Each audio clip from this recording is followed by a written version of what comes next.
Think about the last time you grabbed a chocolate bar at the grocery store. It's an everyday treat, neatly wrapped, predictably sweet, and usually pretty cheap. But the raw material inside that bar, cocoa, is a bit of a rare outlier. It's essentially a one-trick pony. We grow it to make chocolate, and that is almost its only commercial use. If you grow corn or soybeans, you can sell your harvest to make fuel, feed livestock, or produce cooking oil. Cocoa doesn't have those safety valves. Its entire market value relies on people wanting to eat a candy bar. This creates a rigid, inflexible market. If people stop buying chocolate today, the demand for cocoa simply crashes. On the flip side, if the cocoa supply drops, chocolate makers have no other crops they can swap in to fill the gap. This chart compares a standard consumer goods price against cocoa. While everyday items stay relatively stable, cocoa prices swing 40 to 60% in a single year, making this core ingredient incredibly volatile. This map shows global cocoa production, highlighting a massive funnel coming from West Africa. Over 80% of the world's cocoa grows in this specific region. Looking closer, just two neighboring countries, Côte d'Ivoire and Ghana, produce 60% of all the chocolate on store shelves.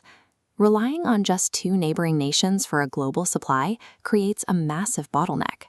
Both countries have a history of political unrest and civil conflict, and when those events happen, the flow of cocoa to the rest of the world can stop almost instantly.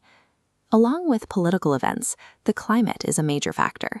If a drought hits this specific pocket of the globe, there is no backup harvest waiting in another hemisphere to replace the lost crop.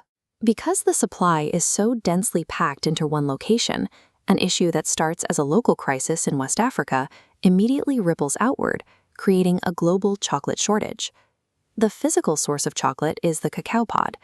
These colorful fruit pods grow directly on the trunks of specialized trees in deep tropical forests. But these trees have a major biological weakness. They are highly susceptible to fungal infections, particularly a condition called frosty pod rot, which can sweep through a farm and destroy nearly a third of the harvest.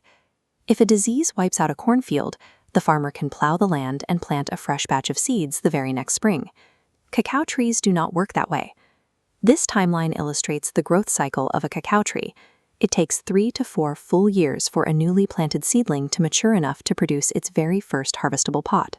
This biological lag means a single disease outbreak today locks in a supply shortage that will persist for years, while the new trees slowly grow to maturity. Harvesting all that cocoa relies on a massive human effort, over 50 million people working small family plots scattered across the tropics. The process is almost entirely manual.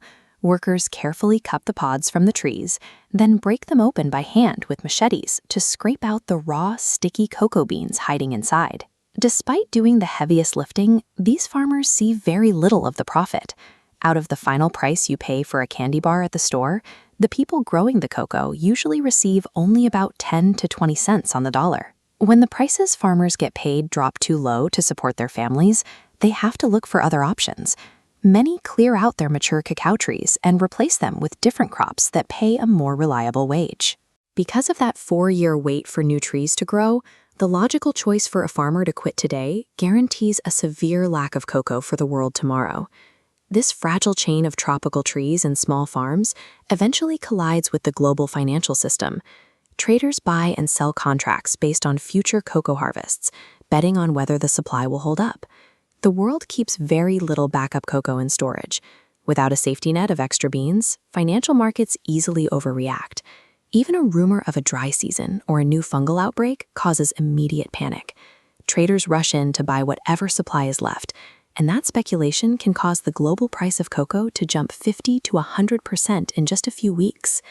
All of that financial chaos ultimately lands at your local grocery store.